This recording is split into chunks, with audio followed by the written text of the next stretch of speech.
नमस्कार। प्रादेशिक मौसम केंद्र नई दिल्ली द्वारा दिल्ली एनसीआर के किसानों के लिए मौसम आधारित कृषि सलाह इस प्रकार है।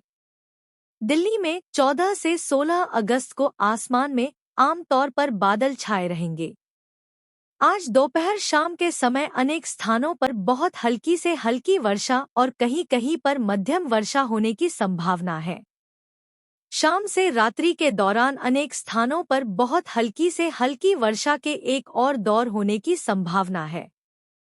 15 अगस्त को सुबह 4 से 6 बजे तक लगभग 5 मिलीमीटर की बहुत हल्की से हल्की वर्षा होने की संभावना है, जिसके 70% होने की संभावना है। सुबह 6 से 9 बजे के बीच लगभग 5 मिलीमीटर की बहुत हल्की वर्षा का एक और दौर होने की संभावना है, जिसके 60% होने की संभावना है।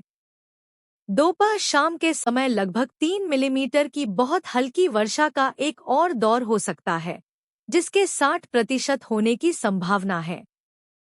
16 अगस्त को सुबह से दोपहर के बीच बहुत हल्की से हल्की वर्षा का 1 या 2 दौर होने की संभावना है।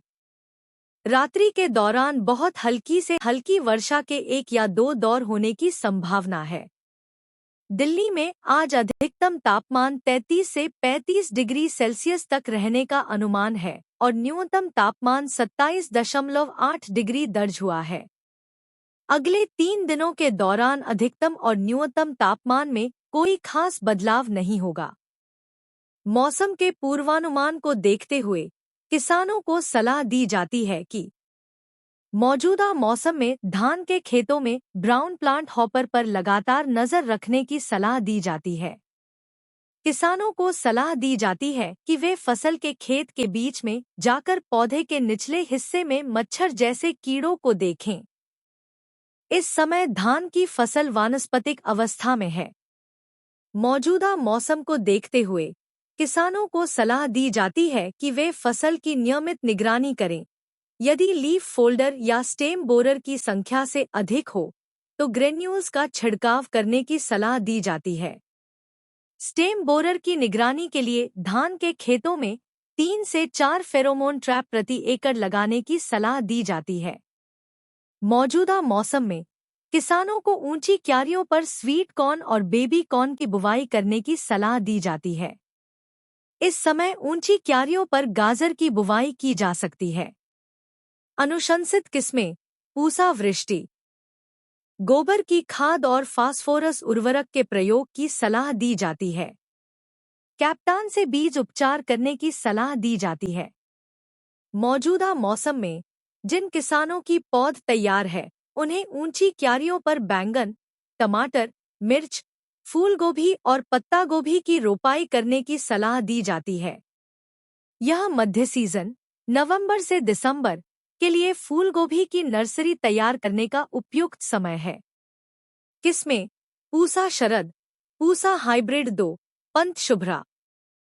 किसानों को सलाह दी जाती है कि वे तैयार खेतों में प्याज की पौध की रोपाई करें। यह समय सरसों, साग, मूली, पालक और धनिया की बुआई के लिए सही है। किसानों को सलाह दी जाती है कि वे बेल वाली फसलों को जमीन से ऊपर बांस के मचान पर चढ़ाएं। सब्जी वाली फसलों में परागण के लिए मधुमक्खियां महत्वपूर्ण हैं, इसलिए मधुमक्खी पालन को बढ़ावा दिया जाना चाहिए। फसलों में कीड़े-मकोड़ों और बीमारियों की नियमित निगरानी की जानी चाहिए। किसानों को कीटनाशकों के इस्तेमाल और फसलों से जुड़ी अन्य जानकारी के लिए विशेषज्ञों से सलाह लेनी चाहिए। फ्रूट फ्लाई से संक्रमित फलों को तोड़कर मिट्टी में दबा देना चाहिए। फ्रूट फ्लाई से कुकुरबिटेसी फसलों को बचाने के लिए बेड ट्रैप का इस्तेमाल करने की सलाह दी जाती है। सब्जियों, बैंगन, फूल गोभी, पत्ता गोभी, टमाटर आदि में बोरर कीट की निगरानी के लिए किसानों को 3 से 4 फेरोमोन ट्रैप प्रति एकड़ इस्तेमाल करने की सलाह दी जाती है। मौजूदा मौसम में मिर्च की फसल में वायरस से संक्रमित पौधों को हटा देना चाहिए। संक्रमित पौधों को उखाड़कर मिट्टी में दबा देना चाहिए।